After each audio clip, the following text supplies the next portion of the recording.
आज सुनाने जा रही हूँ गीता के 11वें अध्याय की कथा। आप लोग बने रहे चैनल पे। मेरे चैनल को सब्सक्राइब और वीडियो को लाइक कर दें। श्री नारायण जी बोले, हे लक्ष्मी, अब 11वें अध्याय का महात्म्य सुनो। दुग्धभद्र नामक नगर था, जिसका राजा का नाम सुखानंद था। वह श्री लक्ष्मी नारायण की बहुत सेवा करता था। वहाँ एक ब्राह्मण बड़ा धनपात्र विद्वान पंडित रहता था। वह ब्राह्मण नित्य गीता जी के 11वें अध्याय का पाठ करता था और राजा भी वही नित्य श्री लक्ष्मी नारायण की सेवा करता था और पाठ भी नित्य श्रवण करता था।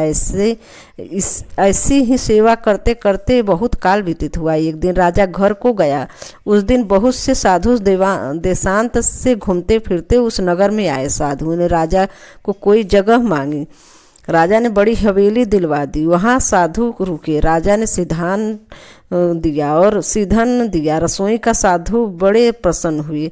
अमृत बेला में राजा के दर्शन को गया। राजा का बेटा भी साथ में था। कई जो महंत था उसके साथ बातचीत करने लगा।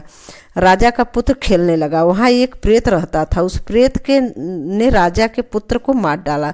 चाकरों ने राजा को खबर दी। राजा यद्यपि सेवा करता था, कथा श्रवण करता था, परंतु पुत्र के मोह में राजा के मन में दुर्बुद्धि आ गई और राजा बोला, हे संत जी, आपके दर्शन हमको बहुत फला है।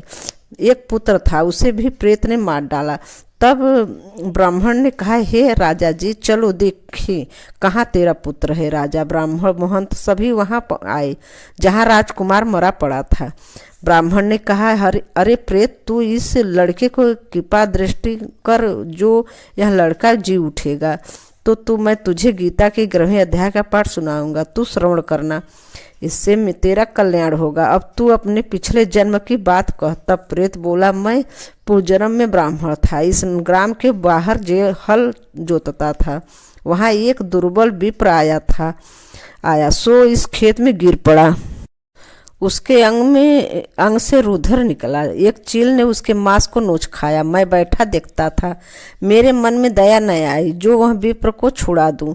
इतने में एक और पंडित आया। उसने यह देखा मुझे कहा, अरे हल जोतने वाले विप्र, तेरे कर्म चंडाल के हैं। निर्दयी, तेरे खेत के पास विप्र का मांस चील नोच खाता है और तू आंखों से अंधा है जो छुड़ाता नहीं। सो मेरे हिसाब से तू प्रेत योनि पाएगा।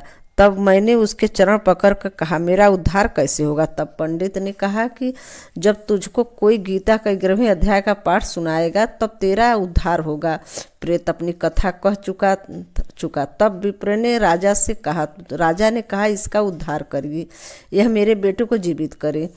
तब विप्र ने गीता के 11वें अध्याय का पाठ किया और वो प्रेत पर जल के छिड़काव तत्काल प्रेत की देह छूटकर देव देह बाप पाई। राजा का पुत्र सावधान हुआ। प्रेत श्याम सुंदर चतुर्भुज का रूप धारण खड़ा हो गया। स्वर्ग से विमान आया और उसमें चला गया। राजा के पुत्र भी गीता के 11वें अध्याय का पाठ सुनने से श्री नारायण के भक्त हुआ। वह भी विमान में बैठकर वैकुंठ गया।